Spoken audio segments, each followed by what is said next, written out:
Chair lays out Senate Bill 2794 and recognizes Senator Paxton to explain the bill. Thank you, Mr. Chairman, and thank you, members. Currently, the offense of child custody interference only penalizes the parent without custody and does not apply to or penalize the custodial parent for the same actions. Senate Bill 2794 removes the title non-custodial when describing the parent who commits the offense of interfering with the other parent's court-ordered time with the child. And it likewise removes the title of custodial in describing the parent the child is being convinced to leave.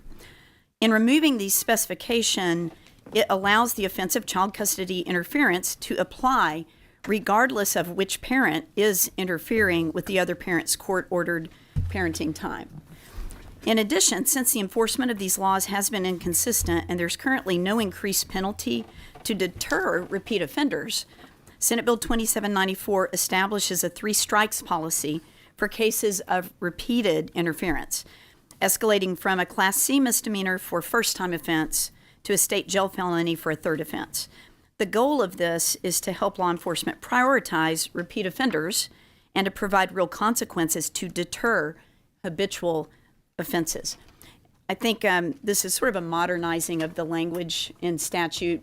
There was kind of a time where it was always kind of presumed that certain things were with the custodial and certain things were with the non-custodial, but we do see in real life that these things go both ways.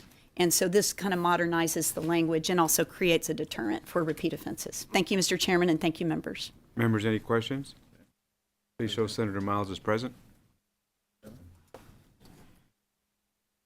So the chair now opens up for invited testimony on Senate Bill 2794. The chair calls Robert Garza, Brian Eggleston, Janice Eggleston, and Sandra Aguilar. Robert Garza, Brian Eggleston, Janice Eggleston, and Sandra Aguilar.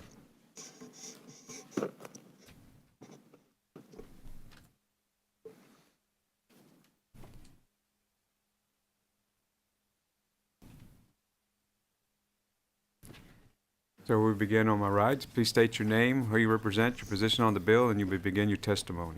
My name is Robert Garza. I represent myself. Interference with child custody has been and always will be illegal.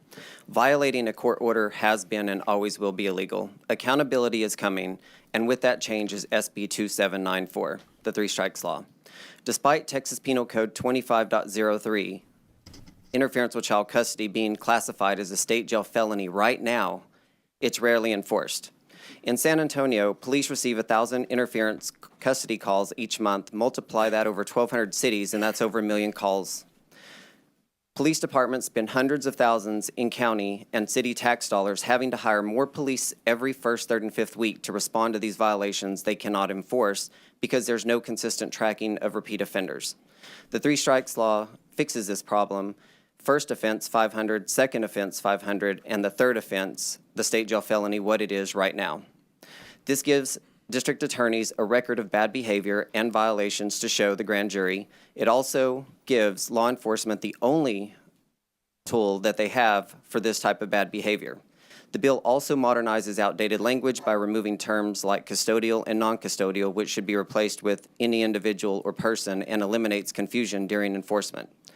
What this bill really accomplishes is closing the loopholes that allow habitual offenders that continually withhold children from the other parent with no accountability. It moves custody interference out of legal limbo into enforceable law.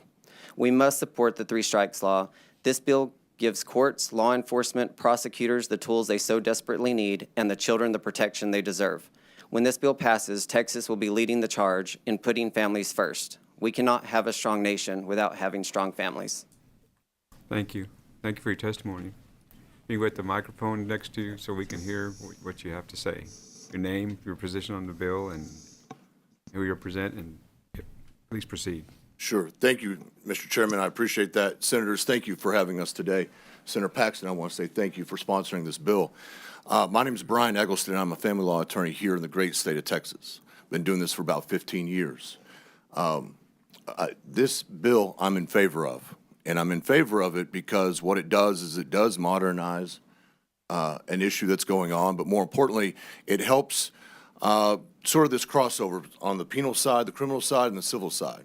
Family law is 100% civil, yet we have people that don't follow the rules. We have people that don't do what they're supposed to do. In fact, parents, when they get divorced, when parents are in a custody case, they spend a lot of time and effort to get a document. That document tells both parents when they are supposed to have possession and access of their children. That seems great, and it seems amazing. And if everyone just followed that, I would be without a job, and we wouldn't be here today. Truth of the matter is, they don't. And when they don't, what happens is very simple. One parent unilaterally decides they are no longer going to follow a court order. The judge has signed this document. This isn't something they made up. They didn't go on Twitter or TikTok and they decided to, come up with some idea and this is what they're going to do. This is a court order, and one parent has decided, I'm not going to do it. And that leaves the other parent in a really bad situation, because that other parent now has to, one, call the police.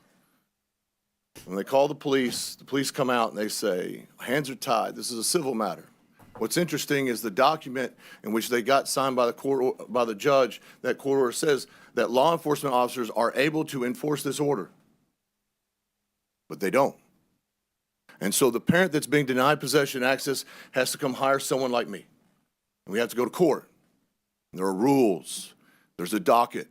This takes months, thousands of dollars, all in some instances while having no access to the child that they are lawfully entitled to have possession access of. So they have to wait. And then they get in front of a judge, and the judge says, well, this was 2 months ago. What took so long?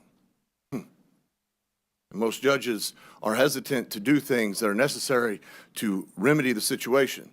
So what this bill does is stops that process. This allows officers to have an opportunity to do something. It allows them to go out, boots on the ground, and say, sir or madam, you were supposed to turn over this child, you'll turn over this child, and you will receive what is ostensibly a traffic ticket, Class C misdemeanor. And that person will be afforded all the rights under due process in this great state. And if they can prove that they had a good basis to do it, then they likely will not have to deal with that Class C misdemeanor. However, if they are found guilty, not once but twice, and they continue to do this, the third time it will be a state jail felony, which, by the way, is what already occurs under 2503. This is just giving law enforcement an opportunity to do something about it. More importantly, it enables parents who are citizens of this great state the opportunity to ensure that they have the ability to see their children based on that court order. Thank you. Thank you for your testimony. Good morning. My name is Janice Eggleston. I am for the bill. I represent myself. I'm a family law attorney. My husband and I have had a family law firm in Travis County for 15 years. I have represented hundreds of parents that have spent an exorbitant amount of time, money, and effort to get this court order in place. Family law attorneys are expensive. We deal with cases where we're in litigation for years at a time. We go to trial. We have judges who have heard all of the evidence in the case, make a determination about what is in the best interest of these kiddos. So important, we wrote it down, had the judge sign it, and these are the rules that we're supposed to play by. Judges go away, the lawyers go away, and feelings come into place, and people feel like they don't have to follow these orders. Unfortunately, not everyone has the financial means to hire an attorney and to go into court. And yeah, you can represent yourself and try to go in and do an enforcement, but those rules are pretty particular. It's a pretty big onus to ask someone to do pro se. I do dozens of consultations with potential clients on a monthly basis that are looking for help. When I explain what their remedy is, they don't have the means to proceed. What does that mean? It could mean months, even years of not seeing their child. By the time they get the money together or can borrow the funds to go and hire an attorney and go into court, there's no telling what the relationship with their child has changed into. Oftentimes it's become non-existent. So you go in, you finally file the enforcement, you get in front of the judge, and the judge says, well, you've not seen, little Billy or Susie in months or years. You can't just expect this child to go over to your home. Now we're in the middle of a modification. We're talking about reunifying the parent with the child. By passing this bill, you guys are doing several things. You're providing an immediate deterrence. Sometimes just being told by an officer that there is a criminal penalty for not following the rules is enough. You're allowing the parents to have a faster peace of mind. We've got teeth now in the order. Instead of filing an enforcement, having someone served, setting a hearing, and waiting, this is something that can happen immediately. And finally, it lowers cost and results in fewer trips to the courthouse. Thank you for your time. Thank you for your testimony. Thank you. Please proceed. If you can put the microphone. Yes, I can do that.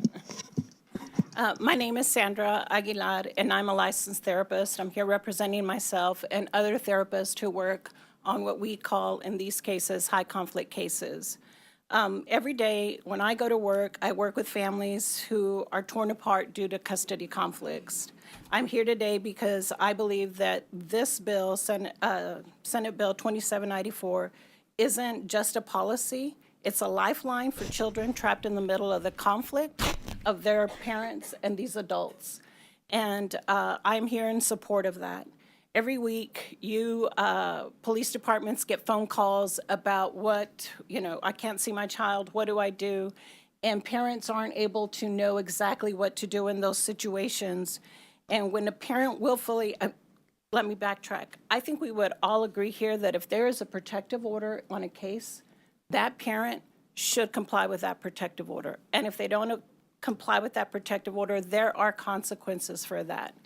This is a decree. It's a court order where parents agree to facilitate possession and access of their children. And when they don't participate and they don't share that custody, there are currently no consequences when they make that phone call to the police. And these parents typically are willfully withholding the child and the children from the other parent.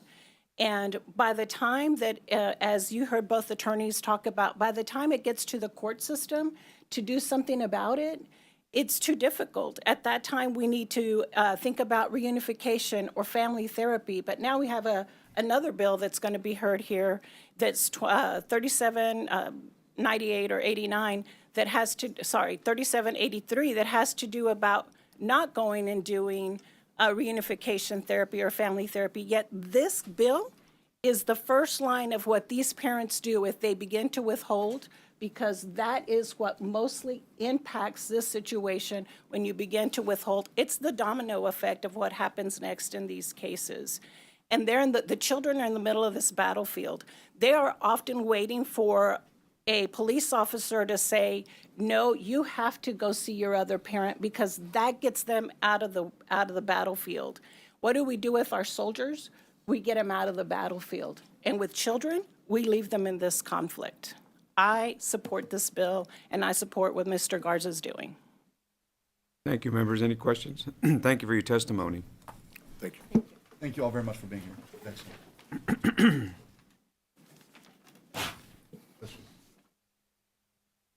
No more invited? Chair sees no one else registered for invited testimony, so invited testimony is now closed. Chair now opens for public testimony. Chair calls Michelle Wingard, Scott Russell, George Saldana, and Christopher Perricone. Yes. Oh, I signed up. My name is on the list. I signed up last minute. And your name is? Claudia Ovalles. You're on the list. Thank you. Michelle Wingard, Scott Russell, George Saldana, and Christopher Perricone.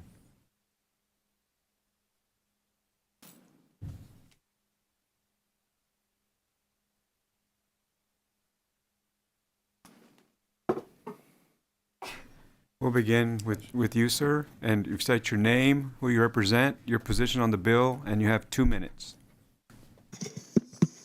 Yes, sir. My name is George Saldana. I'm in support of the bill. Hello, my name is George Saldana, and I'm here today in full support of Senate Bill 2794. My journey in advocacy with interference with child custody began September 1, 2017. Since then, I've spoken to numerous state representatives, senators, and even district attorneys, including the District and County Attorneys Association, about this specific issue. I visit some of your offices before. My interference issues come from Harris County.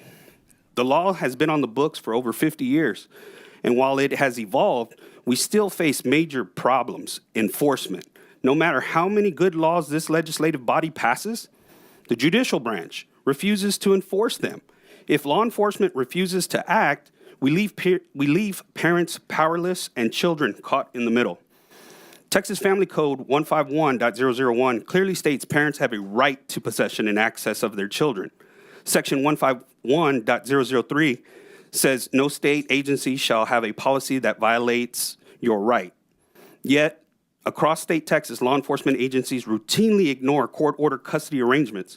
Parents are told to hire an attorney and seek another order that often ends up being ignored, just like the same. I appreciate the change in the bill from non-custodial parent to simply parent, but I suggest going forward further and using the term person. Many times, it's not a parent, but another family member, like a grandparent that the child stays with, or even a friend who refuses to return the child. The word person would help close the gap and avoid further amendments and keep it uniform to the law as it is now. We passed House Bill 969 last session, and with cities like Laredo, with Professor Paul Boutron helping, and El Paso adopting these ordinances, but there's been no enforcement, no tickets issued, no metrics collected. We have no real data to show the scale of this problem. In other words, we can keep legislating these bills, but once we leave the Capitol and we get into the real world, law enforcement isn't going to abide by these legislative. Thank you. Thank you, sir. Thank you for your testimony. Your name, who you represent, your position on the bill. You have 2 minutes. My name is Michelle Winger, and I represent myself, and my position is against. I'm here to speak as a mom. When I read this, I get very concerned. Or where are we looking out for the best interest of the children when we're jailing parents? I don't have enough time to completely go into my case, but I could easily have seen my children, my case, falling into this gray area, intent to interfere. In my case, I did have my children at one point afraid to get in a car with someone who drove violently and actually injured one of the children. That was documented. Their refusal to want to go back into that situation and saying, we're afraid to get in the car, could have landed me in jail. Just where and how would that have benefited my children, quite frankly, when we were trying to reunify the family at that point? We were following the court orders. There was no intent. There was no, I don't want to, these are my children, they're his children. We were trying to keep our family together. And this would have had a real chilling effect. These children had a legitimate reason to be in fear.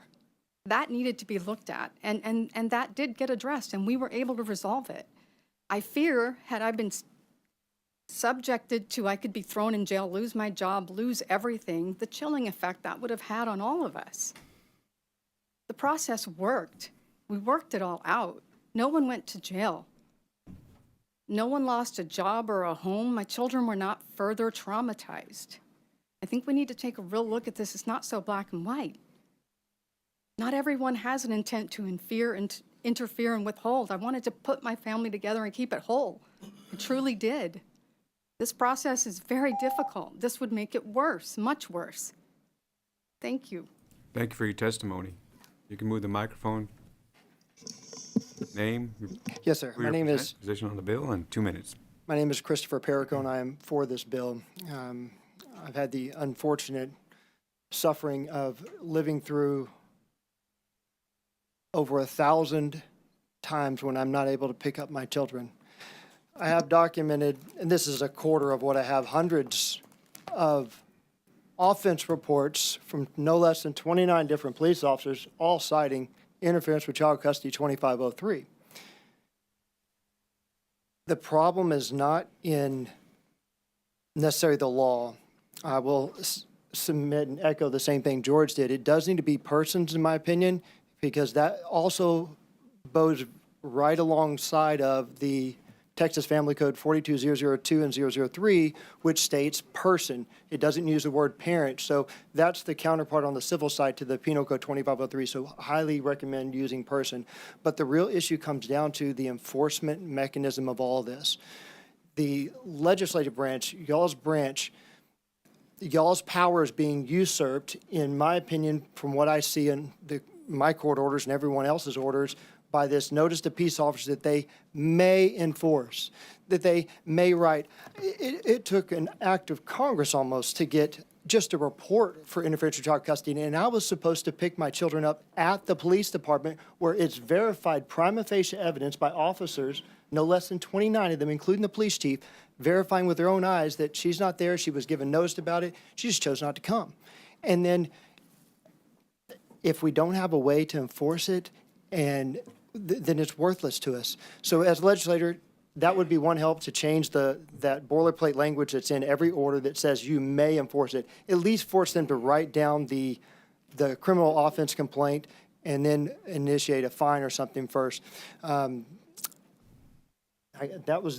my biggest frustration is there is no enforcement. So please, the DA told the police not to enforce it, and the judge on the judicial side has told the people not to just. Thank you for your testimony. Thank you. Please proceed. My name is Scott Russell, and I am in favor of the bill. Chairman Flores, thank you so much. Senator Paxton, thank you so much for your leadership on this. I'm a father of 4 from Keller, Texas, and for too long, our laws have created a double standard in child custody enforcement. Custodial parents routinely violate court orders and possession schedules, fully aware that there's going to be really little real risk of consequence. In my own case, I've lost over 400 days with my children, days I'll never get back, and the process dragged on for so long. I was forced to file an enforcement action, and during that time, my oldest child turned 18, and I'll never get any time back with him as a result. That enforcement action took 8 months to complete and tens of thousands of dollars.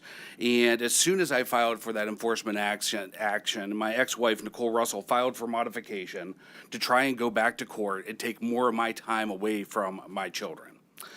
The court ultimately held her in contempt for 19 separate violations. She was sentenced to jail for 30 days for each one to be served concurrently. And then the judges suspended the sentence. It just said, don't do it again. So it was just a slap on the wrist. She walked out of court that day with no consequences whatsoever. If I miss a child support payment, which I never have, but if I do, and that starts to accumulate, you take my driver's license away, you take any other license away. I can't fish or hunt in the state of Texas, and I can go to jail for that. But there's no reciprocity on the other side, for she is not allowing me to spend quality time with my child. I feel like Senate Bill 2794 is a critical step forward. It removes the biased language that protects custodial parents from being held to the same legal standard, and finally recognize that either parent can interfere with parenting time. Thank you so much. Thank you for your testimony. Members, any questions? Thank you all very much.